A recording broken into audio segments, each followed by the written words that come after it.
Oh, trust me, I try to negotiate with the doctors. I feel like, you know what, I don't have a symptom, why don't I just stay at home? I feel so scared. I'm like, I'm gonna be bad in this quarantine center, not because of the virus, but because of all the facilities things.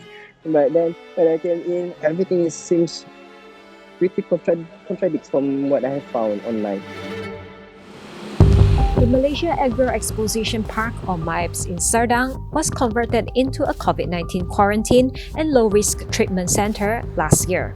It was reopened last month following a spike in positive cases. Images shared on social media seem to portray that all was not rosy there. Muhammad Afifie Chan bin Mahadie Chan, who's currently being quarantined there, said he was initially prepared for the worst. But I went on Twitter actually to do my research. They said it's packed, and then we're gonna be sleeping on the stretchers. The toilet is dirty. There's no charging port. So I'm prepared for the worst. I'm like, you know what? Just stay here until I recover. 10 days is nothing. So when I came in with that kind of negative research, it happened to be like everything is really contra from what I have found online. When the door opened, The 30-year-old technical executive said he will never forget the welcome he received upon arriving at the center. Have you seen Maze Runner? Like when the lift comes up, when it's open and everyone is looking at you. So you're like, alright, it really feels like Maze Runner. I don't know if it's the right things to say. Like they are really welcome you. First, they will take you to the doctors, and the doctor will ask if you need any medical assistance. Then they will bring you to pick up all your stuff, like your bed sheet. They will guide you and until you found your bed. According to Afifie, the center is divided into 3 halls: A to accommodate foreigners, B for Malaysian women, and C for Malaysian men. Hall C has about 1,080 beds and about 40% is currently occupied.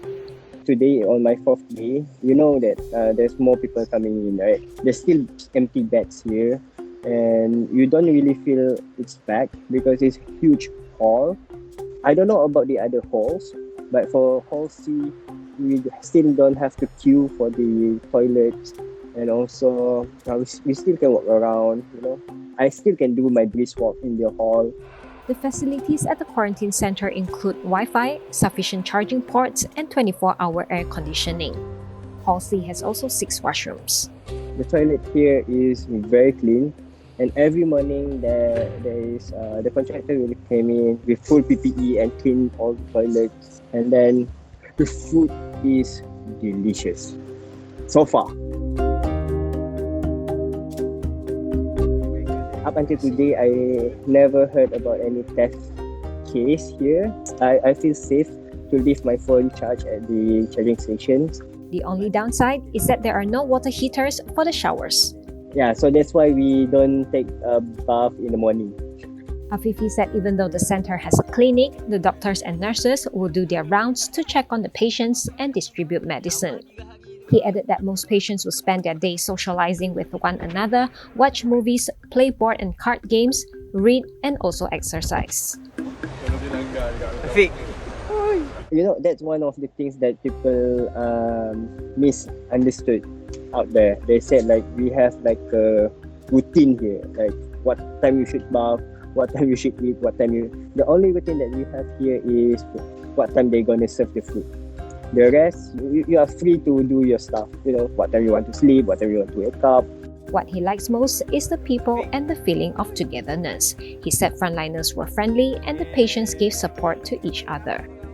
Afifie has been tweeting his experience of staying at the quarantine center since January 7th and has since gained traction. When I first do it, I do it on my private Instagram. It's because to kill my time. And then one of my friends told me that, you know what, this is a good info and you have a lot of good footage and everyone should know about what is happening inside. There's not much people talking about first-hand experience inside there. So I said, all right, I will post it on Twitter. Afifie advised the public to verify their sources and not to be lax with the SOPs set by the authorities. He also lauded the frontliners as they are doing their best to take care of the patients and reminded the public not to take them for granted. Stay away from the virus.